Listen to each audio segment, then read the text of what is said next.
Greetings. Om. Namaste. Uncle Jah Senebneb. Or Imim Hotep. Uncle Jah Senebneb. Assalamu alaikum. Ao. Santi Sana. Hi.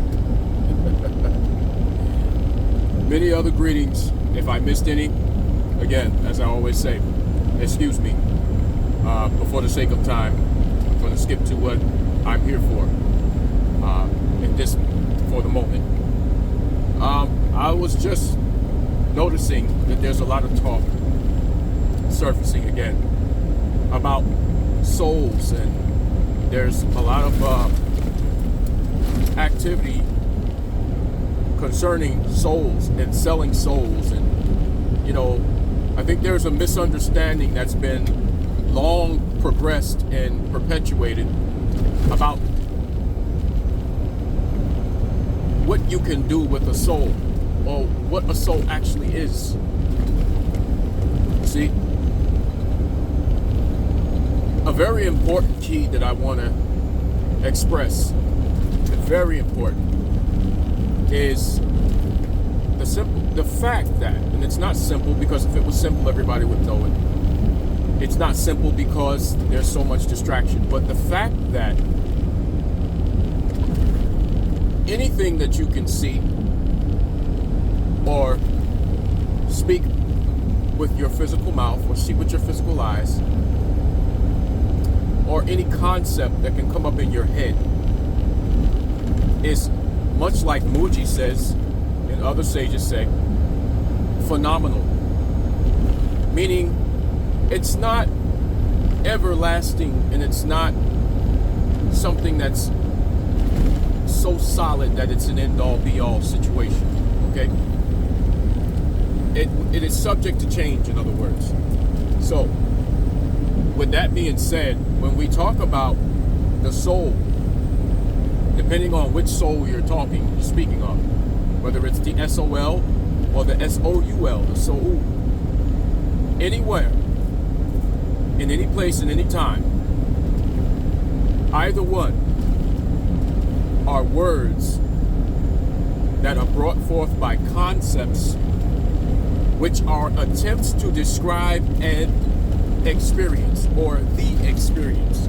Again, we always go back to what already is, and that already isness is truly what you are,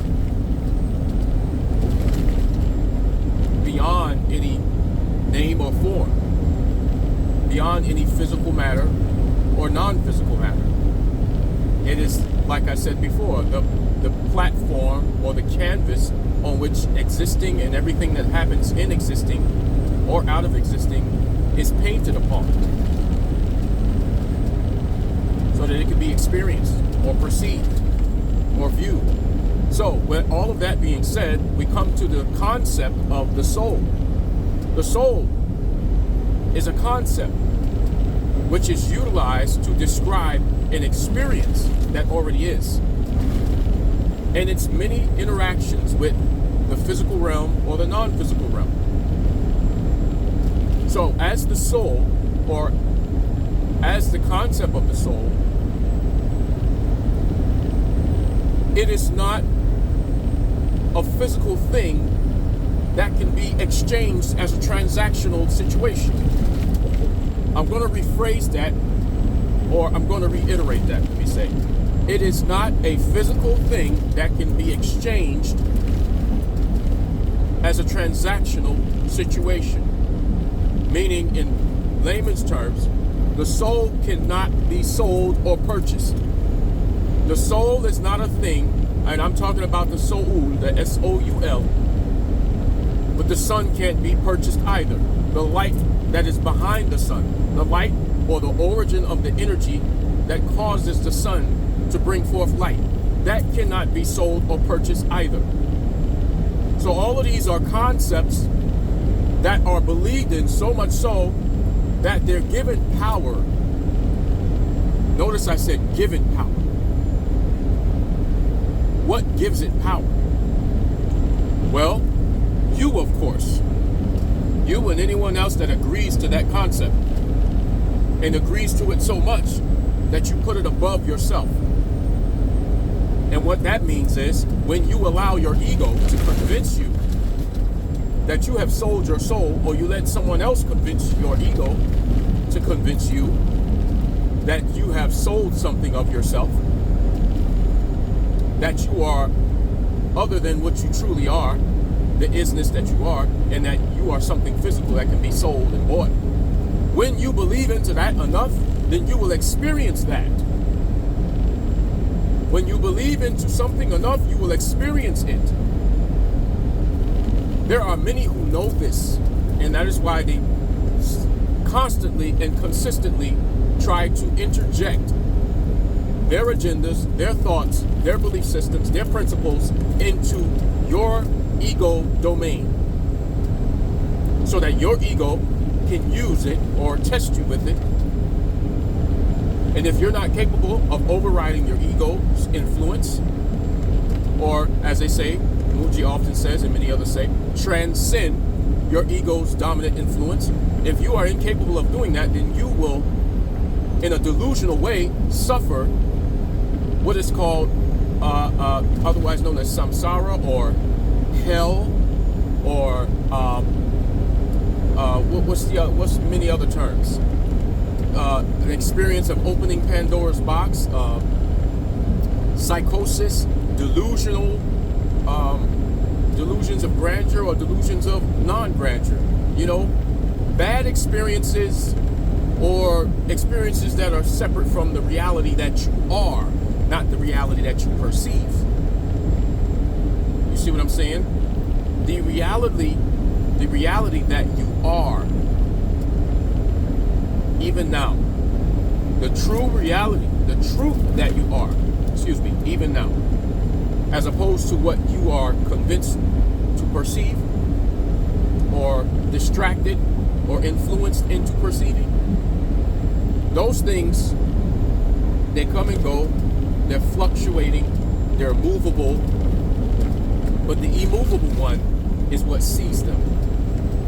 And as long as you're able to redirect your focus and attention back to the immovable one, the observer and the operator, as the observer and operator, you are not sellable, because all things come from you. So how could something be sold to you, or how could you be sold to something? How could you buy something that already comes from you, or how could you be sold, or how could you purchase something that already comes from you? None of that would make sense. None of it does make sense. But it only makes sense to those who are not aware of who and what they truly are. This is how deceivers can come and convince you, oh, you're not this, you're something else, and you're a physical thing that can be sold, and you buy into it and believe it, and now you're experiencing this hell, this samsara, this maya, this delusion. And in this delusion, it's like others who are looking up at you, who are aware of themselves. They see it, but they don't look down upon you, but they know that you're undergoing a state of psychosis and delusion. And it's something that we all undergo in this world, because from the state of coming into the womb and coming out of the womb, we are influenced to believe in these false notions of reality. And it is designed like that on purpose. However, it has gotten so saturated that people think it's a norm. It is thought to be a norm. You see? And it's not normal. You see? There is no normal. There is no abnormal. There is only what is. And what is you at your core, your true sense, your consciousness, your supreme absolute oneness, consciousness. The one, as they say, or God, as they say, or many other names. Yahweh, Ahwa, Allah, Velinyan.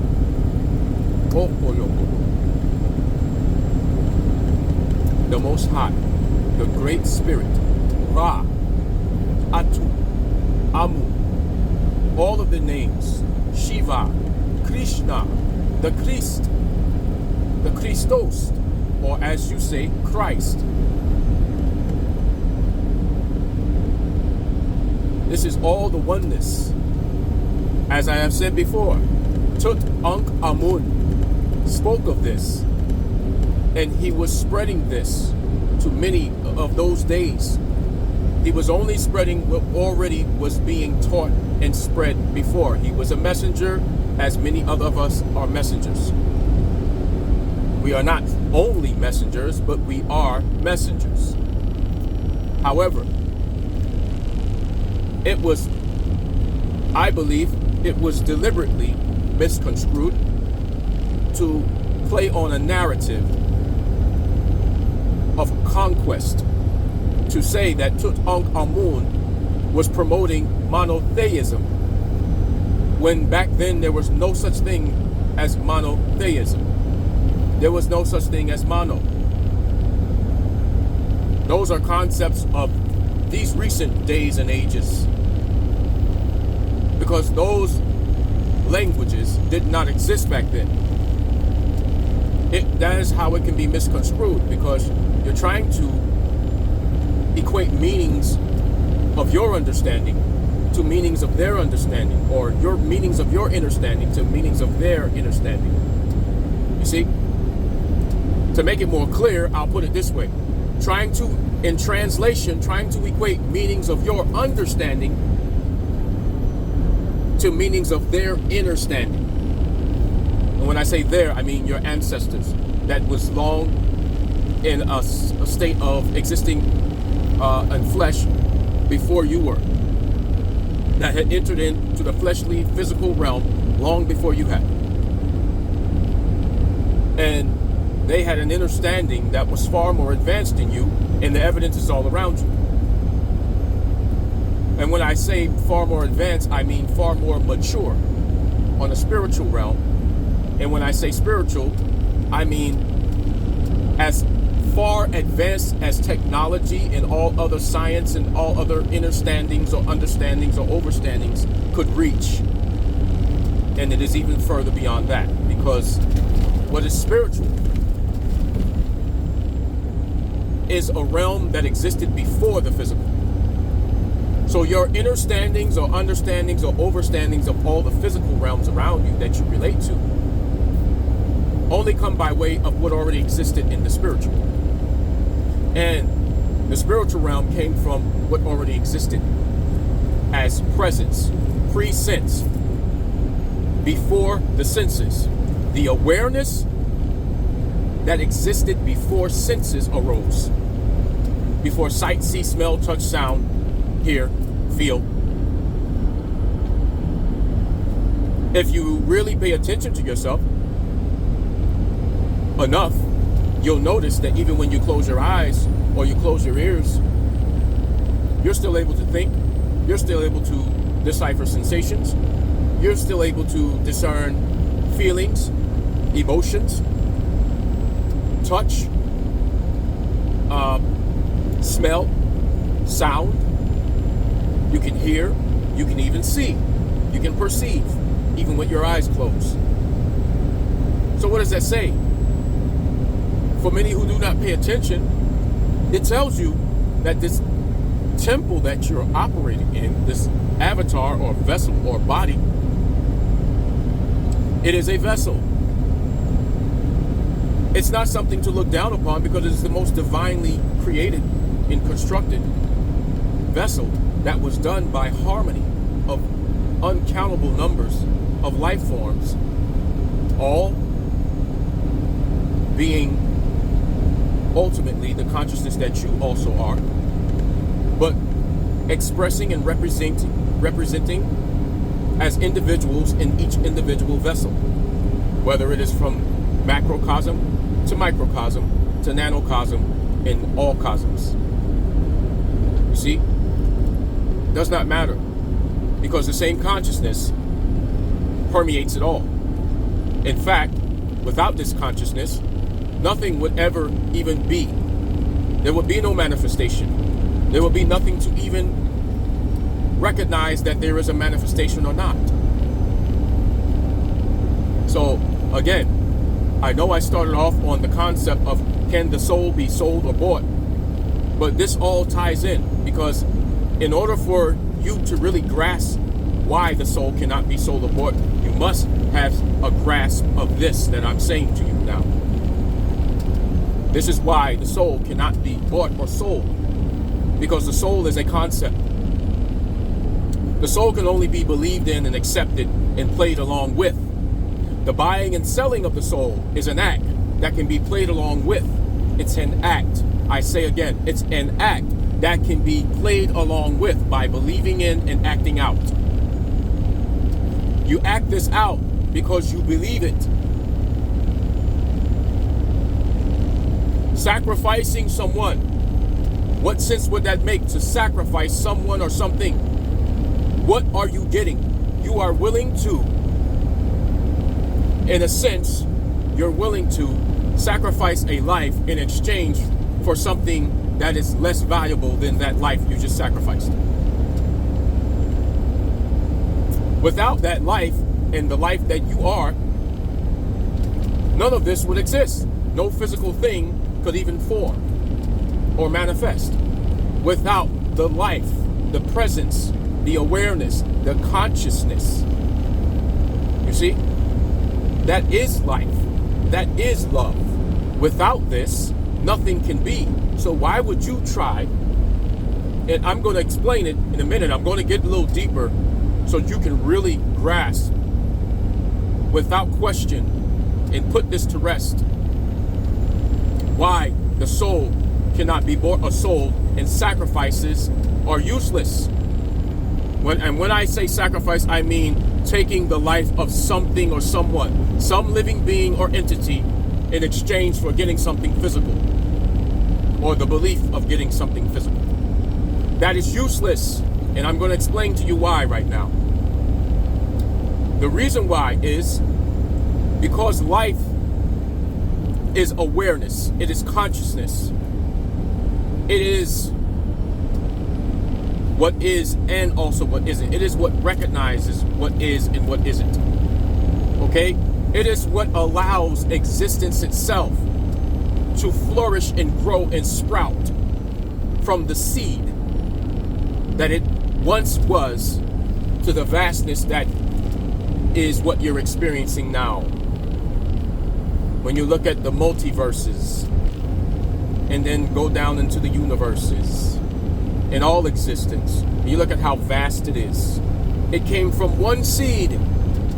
You can call it the Big Bang. You can call it the let there be light. You can call it the Word. You can call it whatever it is. But even in the Word, in the beginning of the Bible, as it says, in the beginning. The beginning existed before the Word. What existed to notice that it was the beginning? Whatever that was existed before the beginning, and also the Word.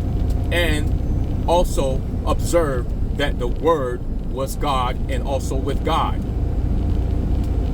So something existed before both the beginning, the Word. Something existed before all, which is the beginning, the Word, and God. In the event or action of the Word being God and being with God. So how was that? You see?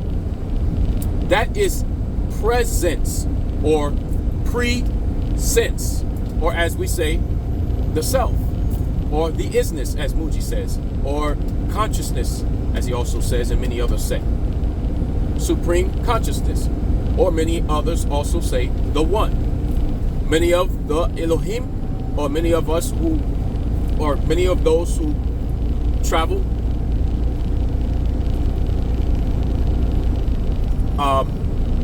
many of those who are also considered of the earth and not of the earth, who may come and go, appearingly coming and going. refer to it as source of origin, origin of source. You see? On a scientific level, some may refer to it as multiple singularities of singular multiplicity, or spooky activity from a distance, or string theory, or quantum entanglement. Many other terms. All of these terms that you bring forth and speak of are all referring to the same origin. No matter how you display it, no matter how you say it, names and forms is a realm that came from this. Okay? Names and forms came from the spiritual realm. And the spiritual realm came from this presence or awareness, pre-senses, before senses. Okay, when the senses are added to what existed before the senses, or presence, then it becomes awareness. Because you had to use the senses to be aware. So, all of this, even though it's technical, and it seems to be going off base, it's not going off base, it's just getting technical with what's being expressed right now. What I'm expressing to you, I got very technical in detail with it. For those of you who are much like me, who may be nerds or geeks or all those other terms and words, that is a breakdown. However, getting back to the main course. The main course is you cannot sell your soul. It is not a possession to be bought or sold. It cannot be possessed. It cannot be devoured or eaten. You see? The soul, many people will say, oh, you don't understand what the soul is. The soul is this and that, and it's the spirit, and it's the awareness, and it's the body of it. All of these are still concepts. Even when I say awareness and presence and all, those are still concepts, because none of that, even those are words that truly would not exist. But as the words are an attempt to describe the experience. When you look at definitions or etymologies of words and their reasoning for the word, you'll find that words are attempts to describe the experience that always is and going on even now. So this is why there can really be no utterance for the true word or name of God, because it is nameless and wordless, because it is the origin of both names and words and forms. So how could there be a name that would fully explain or encompass it?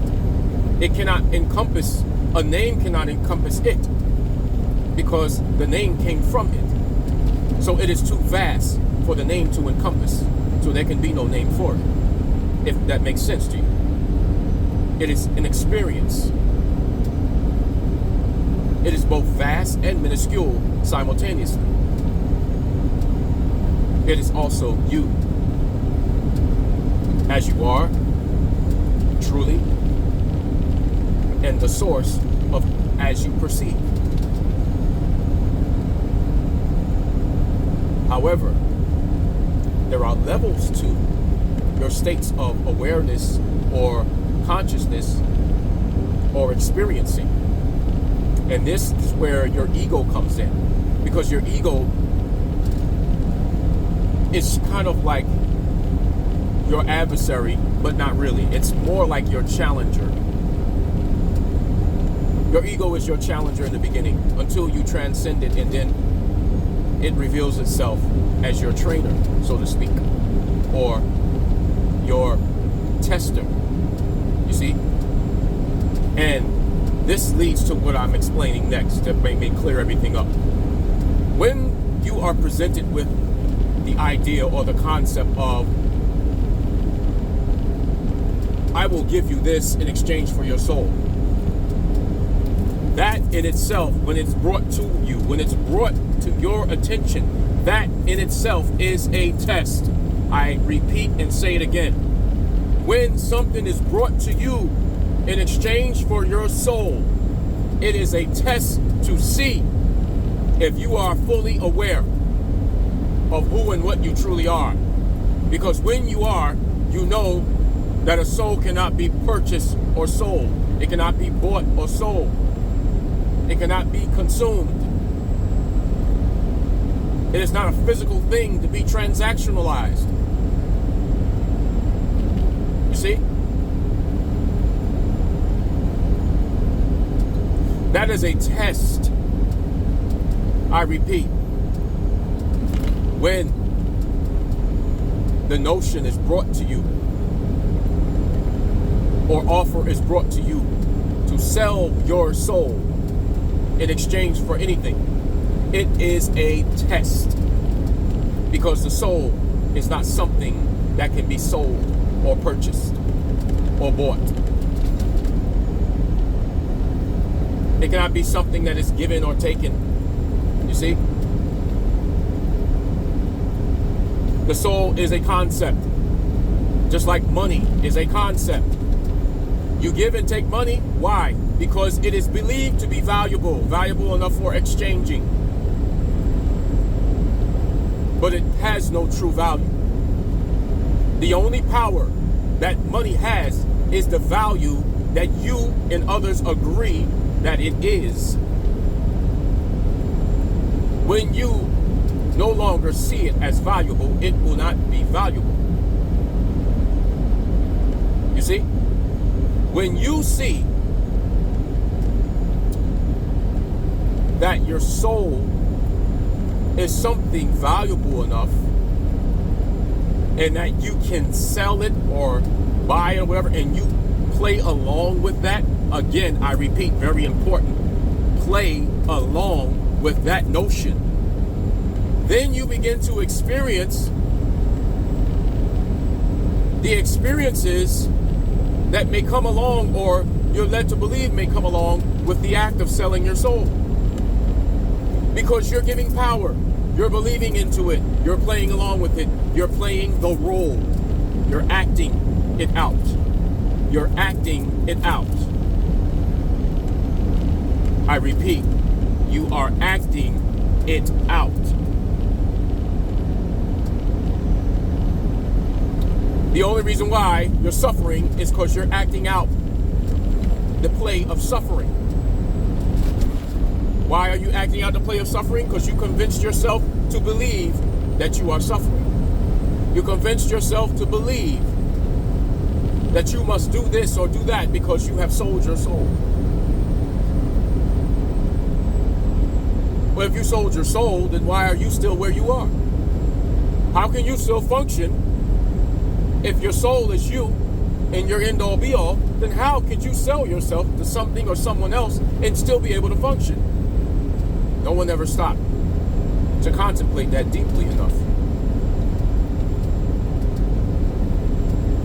This is why the soul is a concept and it cannot be sold or bought. It cannot be purchased. It cannot be given away or taken. So again, in order to put you to rest and break this spell so that you will realize that you are free, you must know that this was a test and always has been a test and always is a test for you to see if you would put more value over the physical things that you perceive that you desire. You perceive yourself desiring these things, these physical things. Would you put so much importance over those things that you would be willing to sell your soul or someone else's soul, or take your life or someone else's life in exchange for what is far less valuable than that life? And I reiterate this. If life didn't exist, then none of these other things that you so desire could exist. So why would you exchange the source of these things that you desire in exchange for these things? If you sell the source of it, then how are you going to get it? You can perceive yourself getting it, but you won't really have it. So once you think you have it, you're still not fulfilled because it is emptiness that you have exchanged fullness for. Your life is full. The things that come from life are empty without life. So why would you exchange life why would you exchange the fullness of life in exchange for the emptiness of the physical world? This physical world is empty because it comes and goes. But you are the only constant that watches it come and go. You are that constant. And excuse me for my projection and the velocity that's coming out of my mouth right now, because I'm in a vehicle that is very loud and I'm going over a lot of bumps and there's a lot of rugged road. So there may be a lot of noise, and that's why I'm trying to project over top the background noise. Okay? So don't think I'm being forceful with my words in an attempt to strike at you in any way, whoever the listeners are, the beloved, the collective. I am not striking out at you. I am trying to project over the background noise so that you can hear me clearly, hopefully. I don't know. I don't have a way to monitor the sound. But it's going on 30 minutes right now, and my attempt to describe this to put some people at rest, because there are a lot of delusions being lived out, because there are many who thought they had sold their souls. But it's not that you sold your soul. The truth is you failed a test. You were tested, and you had failed that test because you had decided to exchange the fullness of life in exchange for the emptiness of the worldly things. And once you thought you had gotten these worldly things, you recognize there is nothing in them. They're hollow. They're empty. You're not fulfilled. It was the fullness of life that was fulfilling. And you had convinced yourself that you had sold that fullness of life, and you're living under that delusion, and you are suffering your own delusions. And once you awaken from that, you recognize you're not only free, you're the source of freedom and bondage. Life, existing, non-existing, all come from the awareness that always is, the consciousness that always is, the presence that always is.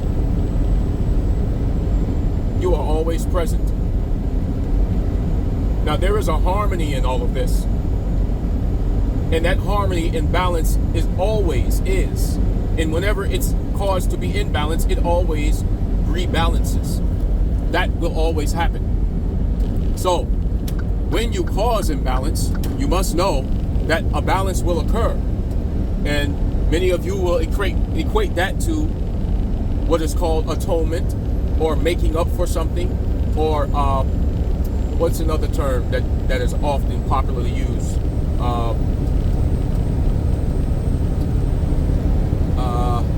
What am I saying? What's not coming clean, because that's telling yourself the truth. But you get the gist of what I'm saying. Making up for the imbalances that you've caused or played a role in to contributing to. Okay?